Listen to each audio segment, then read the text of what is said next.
What's up, you rebel-minded freaks? This is where we question everything and provoke the normality of the world, all in an effort to face ourselves and become better humans. That's what it takes to be rebel-minded. You in? Let's do this. Hello again, and welcome, all you rebel-minded freaks. How's it going today? I am the Creed Soldier. I am your host of this podcast, Zach Hinson. I am a self-development coach. I'm a powerlifter. I am a provocateur. I'm a ukulele player. I am so many things. And you guys have probably heard me do this over the last few episodes, presenting myself with titles. And it's been a little bit of an experiment to remember who I am, to repeatedly remember who I am and claim it and feel good about it. Because when we decide that we're going to transition, I think it's super important to know the difference between what we were and what we're becoming. And to all of you out there, I hope you're growing. I hope you're succeeding at whatever it is that you're striving for. And just know that it's going to be messy and it's going to super suck. And you're going to come across a lot of people that don't like what you're doing or question what you're doing or show mockery or sarcasm or passive-aggressive attitudes about what you're doing. And believe it or not, that has less to do with your capability and more to do with their perspective on what's possible. Because if it's been done, there's no reason you can't do it. And if you have something new, that's just even more reason for you to get to it and dominate. Sometimes it's not about how much money you can make at it. It's about how deeply you fill your heart in what you're doing. And this last week for me it's been interesting because I kind of had some hardships. I got labeled as toxic. That actually hurt more than I expected. My motorcycle broke down. My brother's going through some legal issues that are stressful, and I'm trying to be here for him, especially when we kind of have a fine line on how we communicate. It's a little bit unstable at times, and but I've taken it in a good light this week, and I've made sure to be strict about my affirmations and my visualizations and making sure I know who I am and what I'm going after. And I honestly think that is super, super important for all of us to constantly remind ourselves about what we are and what we're doing. And if you haven't yet, find motivations. Find motivations for what you love, what you're passionate about, but don't do it by watching everybody else. You have to dig in to something that is neutral and not and something that causes you to compare to everyone else. There's a lot that we can do for our attitude and our perspective on the day, the week, the month, the year, the decade, just by reminding ourselves about what we love. Whatever it may be. We can switch. Just like a light. If we can get away from our typical, habitual, negative outlook or exhausted outlook. Maybe it's not even negative. Maybe you're just exhausted and maybe you're numb. Maybe you haven't been able to pay attention to everything because you're working so hard on survival mode, right? So maybe take this moment. Maybe pause this podcast and just take a moment to remember who you are and what you really want, regardless of where you're at right now, regardless of what the world is telling you to do. Just soak in who you want to be and what you want to change and what you want to accomplish. Oh, wait.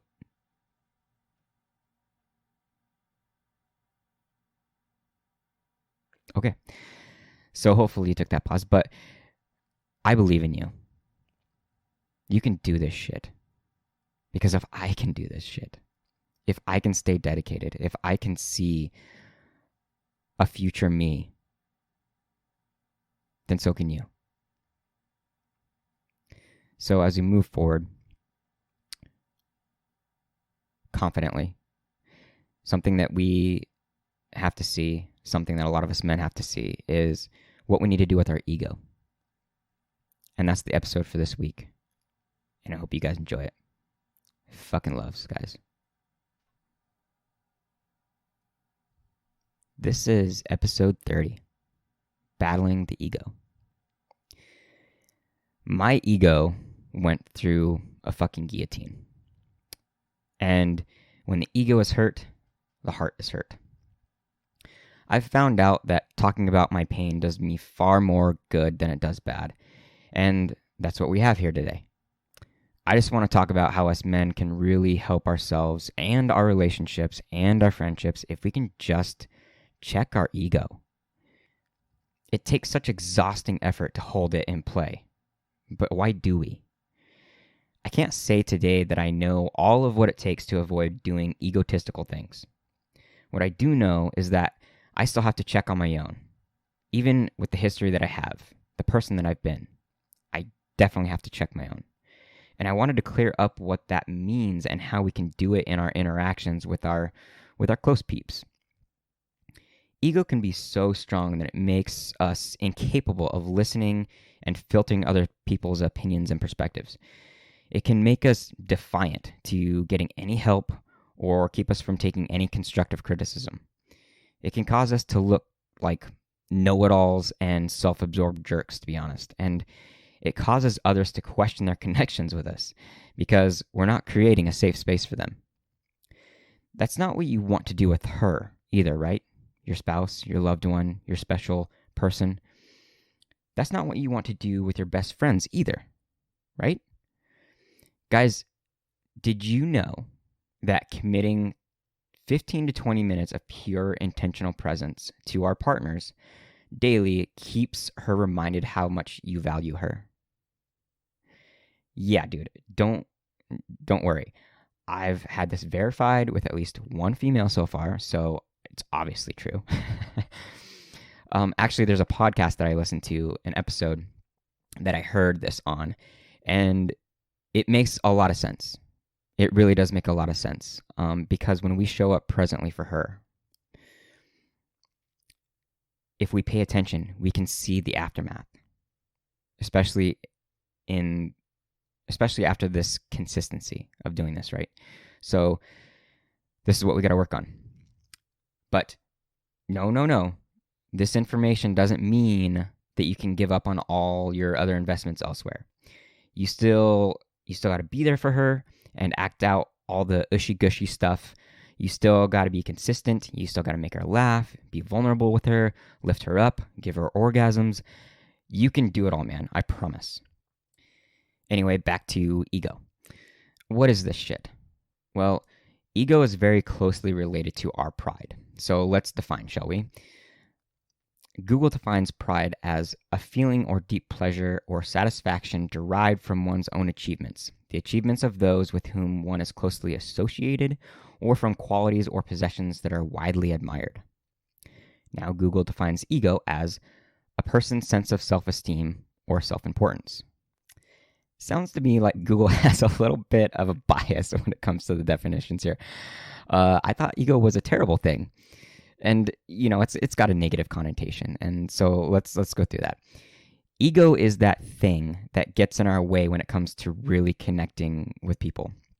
Ego is what tends to be more about having superiority.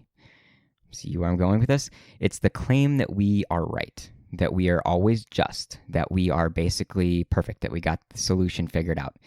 Maybe not generally, but definitely in particular moments. Ego seems like it can be pretty damn close to narcissism, actually.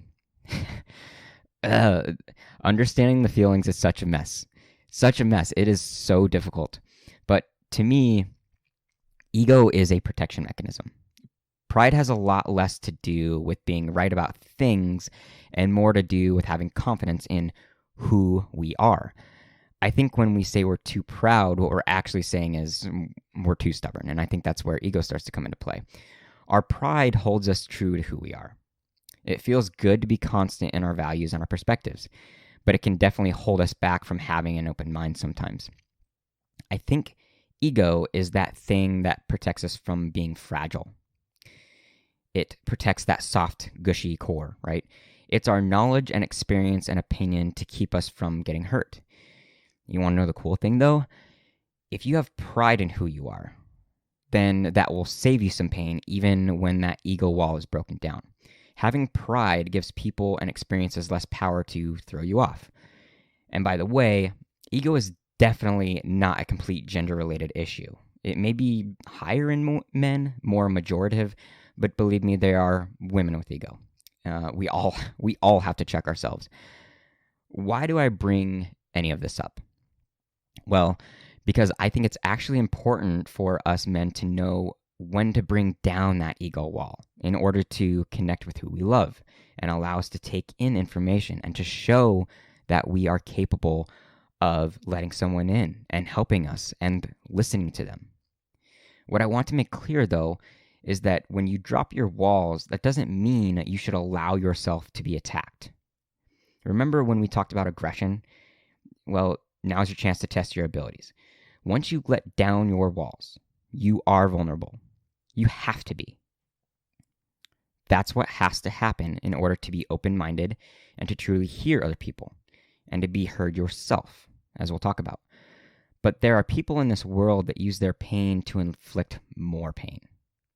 Remember, hurt people hurt people. And yes, some may take full advantage of your dropped walls and try to inflict some pain. Some people want you to pull down your walls just so they can finish you off. You know, the Trojan horse situation, for example. As men, this is truly hard, and it's a mess to understand. I myself have had to dismiss my ego, almost always with women, because I know there is something there to learn. I haven't been perfect at it, but FYI here, if there is something that you've never been, like being a woman per se, you should be listening to her regardless of your logical disagreement. And the reason I say this is women have, for the most part, been allowed to feel more emotions than men. Men have been conditioned to not feel. Women have a pretty good connection and understanding of emotional intelligence and also recognizing it. I mean, them crying and watching romance movies and eating full tubs of ice cream may not sound healthy, but they're processing their emotions and becoming more intimate with them. While us men are chasing other women for sex and partying with our boys to avoid those emotions. So we never really learn them. This is why we have a language barrier, guys. And if we want to connect better, we have to learn to process our own emotions and learn that language. So when things go wrong, this is your chance to really make her feel heard, to take action to do good by her, and to learn how to be a better version of you for her, which is also for you. With my last relationship, I had to do this a lot, and I fucked up a lot. Most times, it really did not go smooth, but I loved her, and I tried, and that's the most that so many of us can do. But I was constantly fighting my want to fix in order for her to feel heard. So what was happening was she was expressing her pain to me, and I started to look for a solution. She told me what her issue was. I gave her a solution. She told me to listen. I told her it was a simple fix and that it would help her feel relieved. And then she told me that I was belittling her experience and shaming her feelings. And I continued to repeat why it would work, why my solution would work, until she became exhausted and gave up. Now, afterwards, when I realized what I had done, I gave out a lot of sorries, but she didn't care for them at that point. She wanted me to listen, and I had put up a wall so hard that she gave up on trying to allow me to listen or get me to listen. And this wasn't even a situation where I was bluntly being told to question my actions and opinions. So here lies the problem. I can make all sorts of excuses. We all do as men. Why won't you just listen? I can help you fix this. Let me show you. This is how it works. I've done this before. I know how you should do it. Dude, just shut your mouth, and listen. Promise. The solution that you want her to find is the solution that you don't have. At least not your approach. Listen to that. The solution that you want her to find is the solution that you don't have. So what does that mean? That means whatever answers you have in your back pocket, regardless of whether she finds that exact same thing, is not the answer, because her journey to it will be different. And your aid in that journey will be different. She doesn't want you to run the race for her. She wants you to be screaming at her from the sidelines as she crosses that finish. She may very well need your verbal support, but first, this is what she needs. First, she needs you to be present. This is your first action. She needs you to be focused on her. This is what will show that you are invested in the moment with her. Not on your work, not on your timeline or the fucking football game. She needs to be your center of focus. Second thing, make eye contact with her. Be engaged. They say that you can see someone's soul through their eyes. So, fucking look straight into it. See her fear. See her doubt. See her pain. See her joy, her happiness, her passion. Number 3, be close. You don't need to be eating her face all the time, but when conversation is serious and intimate, be within reach. Be there to touch her if she asks for it, or if you feel like she needs it. Obviously, being close can't always work if you're not physically there in the same space, but you get what I'm saying. Number 4, listen. This is a hell of a lot harder than it sounds, because we're in our heads. Us men tend to be constantly thinking about where we need to be, what we need to be doing, or at best thinking about how to fix her problem. Don't. Just don't. Keep your mind on her words. Feel her words. Acknowledge her words. Don't let your eyes glaze over. All of this presence is about feeling together first, not fixing.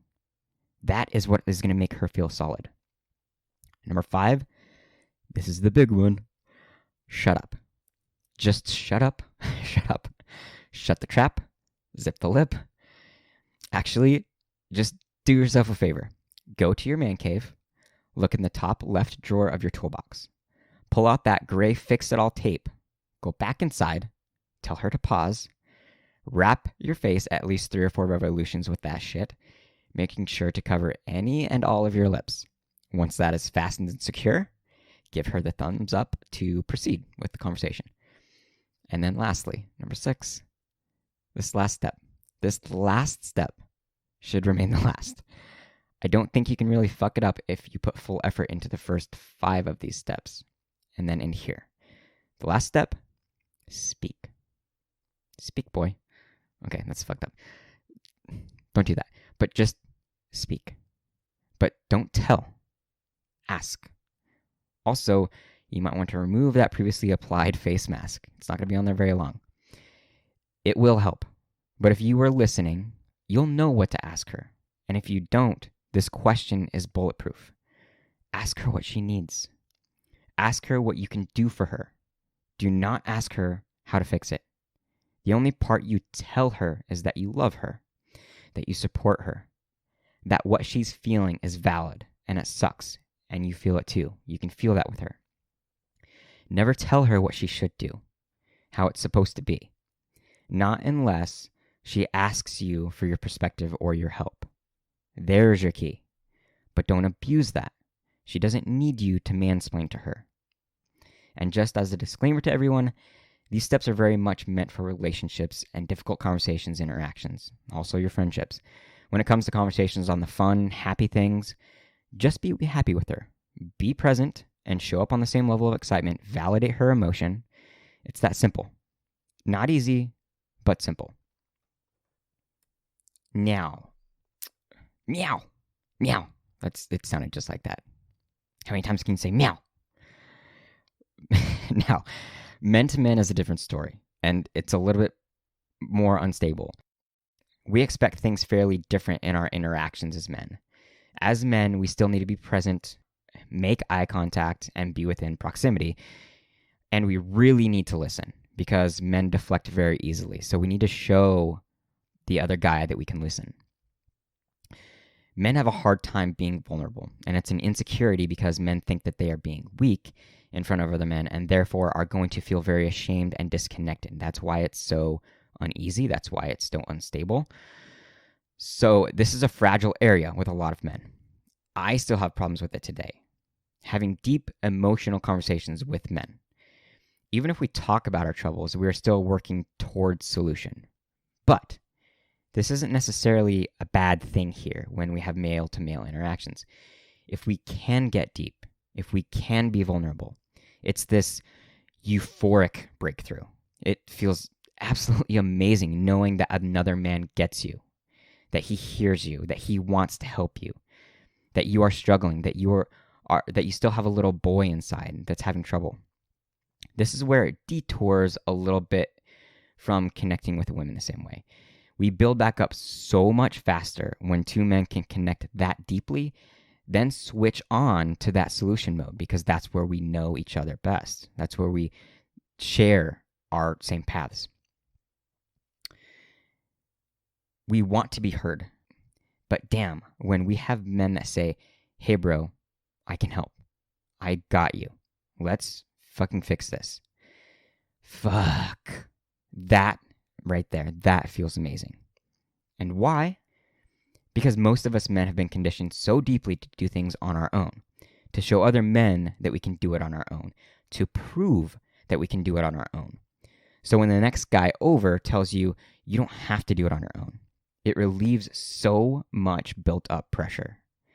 You know that you can count on another guy that is going to show you the way, rather than ridicule you for not being Superman. This is where we feel human and deeply connected to other men. It's this super emotional rise and fall. The rise being anxiety-stricken and resistant to the fall, which is relaxation and pure acceptance. We have such a hard time opening up, but as we push and push and push, there's a click. It's usually our most vulnerable words that do it, and it holds there until we get a response from the person on the other side of the conversation. Everything after that floods you with ease and success. So, long story short, guys, when you talk to women, you're not looking to fix the motor. It's going to fix itself. It's not the pieces that you replace to get it running right. I repeat, don't start replacing the parts. It's the fuel that you give her.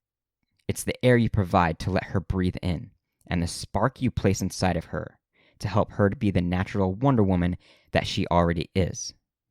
She can replace the parts herself. That's not your job. You need to just clear the path to let her run. On the other hand, men like to replace the parts. And because we like solution and logic, most of the time it works pretty damn well doing this stuff together. This is how we connect. We work on the motor together. We help each other run smooth. It's just cracking the hood that always seems to be temperamental. It's always stuck. So that motor gets ignored and a lot breaks down. So we need to help each other, gentlemen. Help other men help you by providing them access to who you are. We're damn good at that. Now, none of this is to say that men don't need emotional work. We all do. It is one of the hardest things that we will ever be challenged with. And men need to be heard just as much as women. But where we men have the biggest challenge, sometimes the smallest acts of support and acceptance from other men goes a long fucking way.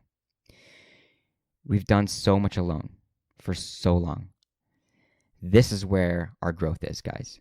The best thing I can recommend in overcoming our ego is pushing the boundaries of our connections. Be vulnerable, be humble, be real, and don't tell. We're constantly hidden behind a mask of success and status and being steadfast. And whenever that mask is threatened to be removed, we get aggressive and we get intimidating and defensive and throw our weight and our knowledge and our skill around in an effort to deflect what's actually true. What's true? We're scared. Ego is our protection mechanism. And our ego can bring out the worst in us just so that we feel protected. But we're no longer able to be exiled like we were 10,000 years ago. There isn't one tribe. Humankind cannot throw you out anymore. Today, there is no longer a threat of being on your own and being eaten. There are thousands of tribes, and it's your responsibility for your health, for your own authenticity, to find your tribe, to find your people, and I promise you they're out there. And I think being a part of a authentic tribe among thousands is far better than being a part of a superficial army of one. Checking your ego at the door is pretty simple, but the resistance is what's going to be difficult. The quicker we can check our ego, the sooner we can get into that party. Stop being afraid to be seen. Be seen by men and women. Be seen by everyone. There is more personality and authenticity in a room full of naked people than there is if everyone were wearing black trench coats. Talk about fucking anxiety and fear, because that's what that's like. What are they going to pull out of there? I don't know about you guys, but I carry a katana and a stuffed otter. I might as well let you know, because that's what makes me feel safe, and that's what makes me feel warm. Thanks for listening, guys. I appreciate you. I love you. Every time I hear from you, it makes my heart feel full, and I only want to do more. This is how I connect, and I hope it does something for you. You guys are the ones that help guide me in this crazy journey of discovery. That's right. You guys fill my heart, ladies and gentlemen. I love you. Stay strong and stay rebel-minded. This is the Creed Soldier. All right, guys. If you're here, then you have some sort of connection or curiosity of what goes on. So from the bottom of my little hamster heart, thank you. Even through a mic, that's what we call connection. And my life always gets better and more clear with all the souls that I get to connect with. If you like what you're hearing, or you want to share your story with me and the podcast, which I would absolutely love, write in. Send me an email or send me a text. You can contact me through IG as Creed Soldier, or email me at zachary@chaoscreed.com. That's ZACKARY @KHAOSKREED.com. And of course, if you're up to the challenge and curious about really speeding up your self-development and your potential and getting committed to bettering yourself, send me a notification with Getting Rebel-Minded in the title. Even if all you need is that confidential space to talk, I'm here to give that to you. Share, like, and follow the podcast if it means something to you. Then you'll know when every new episode and interview has been published. I've always got more good things coming.